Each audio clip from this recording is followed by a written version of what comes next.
Let's do this fantastic journey together. Not only oxygen, which is important for us, is part of the air we breathe. Water also enters our respiratory system, as well as other gases like krypton, or even radioactive radon. In addition, small and large particles are part of the air, which shouldn't enter our lower respiratory tract. For this reason, the upper airways provide certain protective mechanisms. Large dirt particles or insects are stopped in the nasal cavity by our nasal hair.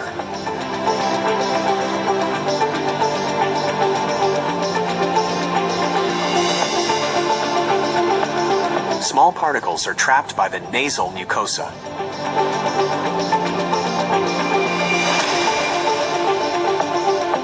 Ciliated cells are located on the nasal mucosa. These cilia move in a wave-like manner. This allows the cilia to push the nasal mucus produced by the goblet cells towards the pharynx.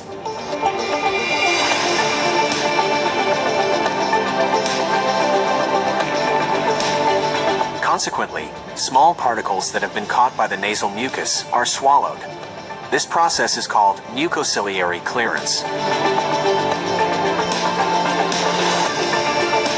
Furthermore, the upper airways, such as the nasal and oral cavities, warm and moisten inspired air. During the act of swallowing, the epiglottis, which is connected to the tongue, ensures that no food or liquid can enter the lower respiratory tract. To do this, the epiglottis closes the larynx during swallowing, so that the bolus slides into the esophagus.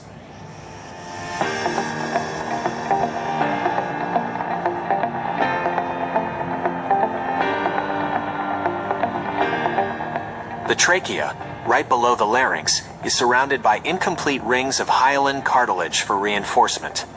Near the heart, the trachea branches into two main bronchi. The main bronchi lead to the left and right lungs. The left lung has only two lobes, upper and lower, whereas the right lung has three lobes. The centrally located heart pumps deoxygenated blood to the lungs through the pulmonary arteries. Oxygenated blood returns to the heart through the pulmonary veins and eventually to all organs.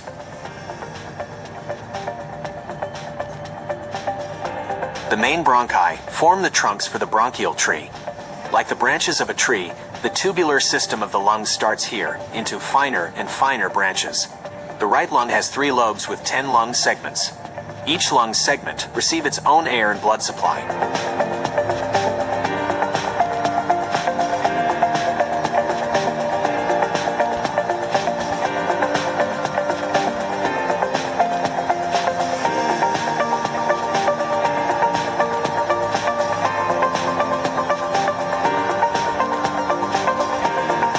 At the ends of the bronchial tree are tiny air sacs called alveoli.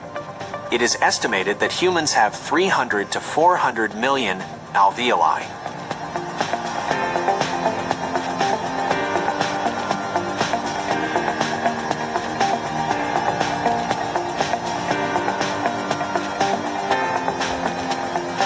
Large branches with cartilage are called bronchi. Thin branches at the end of a bronchial tree are called bronchioles. Instead of cartilage, bronchioles are surrounded by elastic fibers and smooth muscle. The exchange of gases occurs with the help of the alveoli. Individual alveoli are found on the walls of the bronchioli respiratory. Several alveoli are grouped together at the end of a bronchioli respiratory to form an alveolar sac, which is supplied by one alveolar duct. Alveoli are approximately 50 micrometers in size. They enlarge considerably during inhalation. Alveoli are largely composed of thin cells called type 1 pneumocytes. These cells are extremely thin, allowing oxygen and carbon dioxide to diffuse. Air, with the required oxygen, enters the alveoli via the alveolar duct. This is where gas exchange begins.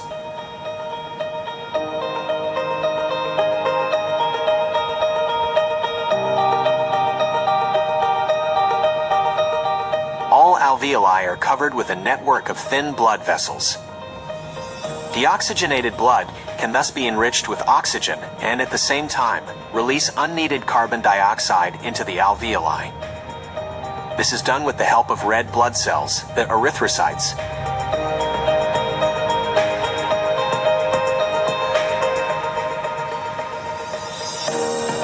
Erythrocytes move through the blood vessels and take up the oxygen, shown here in blue. Iron, Fe, in these blood cells is responsible for binding the oxygen. An iron ion can bind to one oxygen molecule so that the oxygen can be transported.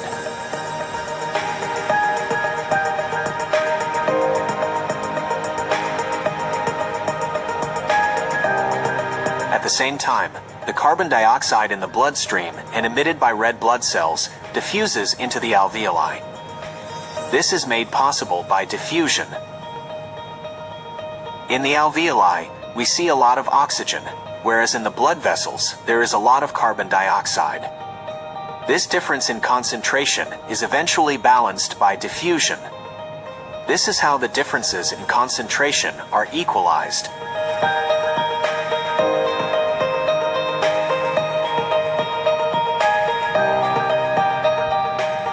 Let's now look at how air, and therefore oxygen, is transported into our lungs.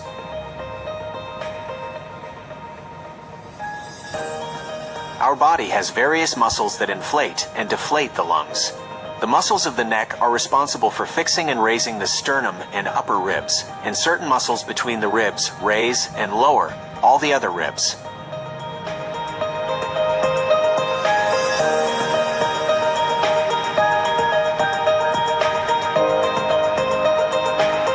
However, the most important muscle of respiration is not found in the neck or chest area, but near the abdomen. The thoracic diaphragm, or simply diaphragm, is responsible for most of the work of breathing. First, let's take a closer look at chest breathing through the neck and rib muscles.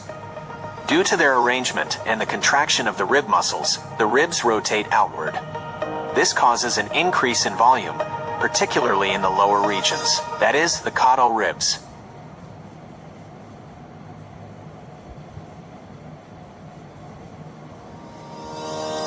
The rib movement can be imagined similar to the handle of a bucket. The handle is shown here in red. Therefore, it is called bucket handle motion.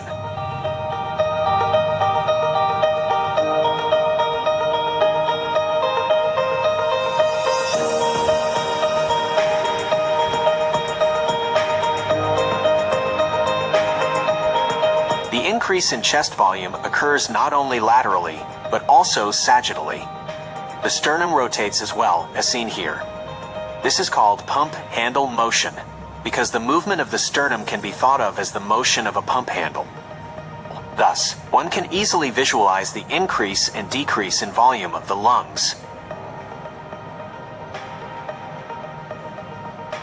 When the lungs inflate, a negative pressure is created in the lungs and we breathe in. When the lungs deflate, positive pressure is created and air is forced out of our lungs. We breathe out.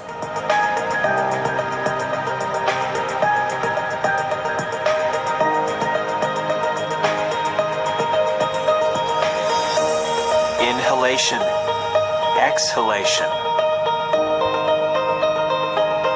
Inhalation, exhalation. Here we can see the inhalation and exhalation process from below.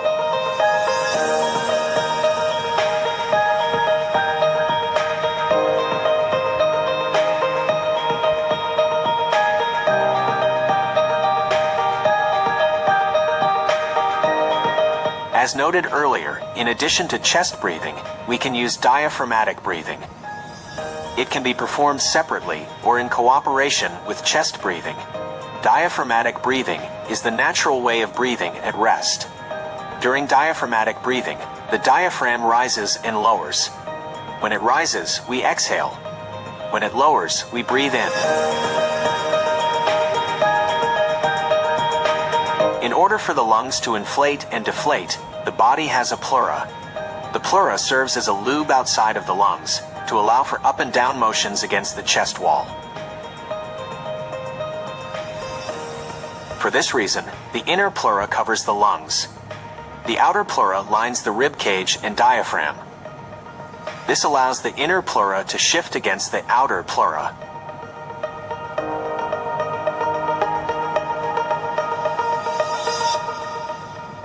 Between these two layers is the pleural cavity, shown here in yellow.